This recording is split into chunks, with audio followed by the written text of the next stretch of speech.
Good morning, student. I am Sanjeev Kumar. Today we discuss features of democracy part 2. In previous, we also discuss major elections, major decisions by electoral leaders. Today we discuss free and fair electoral competition. For this, we take two examples, China and Mexico. In China, every 5 year election were held with National People Congress. China fulfill the first condition, that is held election in every 5 years. But there is only a single party, that is Communist Party. Communist Party. 8 other small party, they are also allied with Communist Party. मतलब यहाँ पे क्या हो रहा है कि 5 साल पे चुनाव कर रहे हैं, लेकिन लोगों के पास क्या है, लोगों के पास दूसरा ऑप्शन नहीं है. तो डेमोक्रेसी होने के लिए जो कंडीशन है वो फुलफिल नहीं हो रहा है. डेमोक्रेसी में होना चाहिए कि लोगों के पास ऑप्शन रहना चाहिए, एक से ज़्यादा पॉलिटिकल पार्टी होना चाहिए, लेकिन यहाँ पे नहीं है. अब दूसरा उदाहरण हम करते हैं मैक्सिको का. मैक्सिको क्या करता है, प्रत्येक 6 साल पे अपना चुनाव कराती है और 1930 से कभी भी उसके देश में मिलिट्री रूल या डिक्टेटरशिप स्थापित नहीं हुआ है. 2000 तक, 1930 से यह बात हो रहा है, 2000 तक वहाँ पे कौन है, पीआरआई ही हमेशा जीता. पीआरआई कैसे जीतता है वहाँ पे, जबकि दूसरे और पॉलिटिकल पार्टीज हैं, लेकिन पीआरआई कैसे जीता है? तो पीआरआई डर्टी ट्रिक्स का इस्तेमाल करते हैं. ये डर्टी ट्रिक्स क्या होता है? ये डर्टी ट्रिक्स होता है कि टीचर को या गवर्नमेंट स्टाफ को ये क्या करते हैं कि उनको फोर्स करते हैं कि आप घरों में जाइए, लोगों को वोट के लिए, पीआरआई के वोट के लिए प्रोवाइड कीजिए, और बहुत ज़्यादा पैसा खर्च करते हैं कैंपेनिंग में, माल प्रैक्टिस और फ्रॉड का काम करते हैं, जो कि ये डेमोक्रेसी के लिए ठीक नहीं है. अब हम लोग क्या बात करेंगे कि इन चाइना, इन दोनों का देखने के बाद हम क्या करेंगे कि चाइना में लोगों के पास ऑप्शन नहीं था, सिर्फ एक ही पार्टी है. मैक्सिको में लोगों के पास ऑप्शन है, लेकिन वहां पे क्या है, फ्री एंड फेयर इलेक्शन नहीं हुआ है. तो अब क्या करेंगे, फाइनल एक फीचर बनाएंगे. फीचर क्या बनाएंगे?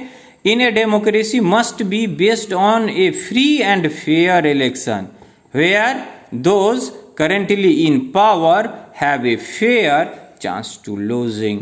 मतलब डेमोक्रेसी में हमेशा ये डर बना रहना चाहिए सत्ता पक्ष को कि अगर काम नहीं हुआ जाएगा तो हमें सत्ता खोने का डर रहेगा. ठीक, मतलब क्या हुआ, फाइनली अगर हम बात करेंगे फ्री एंड फेयर इलेक्शन, मतलब चुनाव जो होना चाहिए, निश्चित है चुनाव होना डेमोक्रेसी के लिए बिल्कुल अनिवार्य है, लेकिन कैसे चुनाव होना चाहिए? फ्री एंड फेयर इलेक्शन होना चाहिए. और चाइना क्या कर रहा है कि वो लोगों को ऑप्शन नहीं दे रहा है. मैक्सिको क्या कर रहा है, लोगों को ऑप्शन दे रहा है, लेकिन लोगों को वो ऑप्शन दे रहा है, वहां पे 3 पॉलिटिकल पार्टीज हैं जो वो काम करते हैं. अगर आप बात कीजिएगा तो उसमें आपका आ जाएगा कि पीआरआई एक हो गया, national institutional revolutionary party, national action party जिसको एनएपी बोलेंगे, और दूसरा बोलेगा डेमोक्रेटिक रिवॉल्यूशन. ये 3 पार्टी है. अब इन बात को समझने के पास एक हम कार्टून लेते हैं और वो कार्टून को डिस्कस करते हैं. बता रहा है कि पेज नंबर 26 में कि Syria is a small Asian country और रूलिंग बाथ पार्टी है यहाँ पे. तो small allies only parties allowed in that country, मतलब कि जो भी पार्टी होगा वो बाथ पार्टी के संपर्क में. ठीक चाइना की तरह बात हो रहा है. तो do you think this cartoon could apply to China and Mexico? Yes, China तो होगा ही. क्यों चाइना होगा? क्योंकि चाइना के पास एक ही ऑप्शन है, वो है कम्युनिस्ट. तो बिल्कुल ये कंडीशन को सेटिस्फाइड करेगा. मैक्सिको की बात करेंगे तो वहां पे पॉलिटिकल पार्टी है, लेकिन वो फ्री एंड फेयर इलेक्शन नहीं कराता है, वो माल प्रैक्टिस का इस्तेमाल करता है.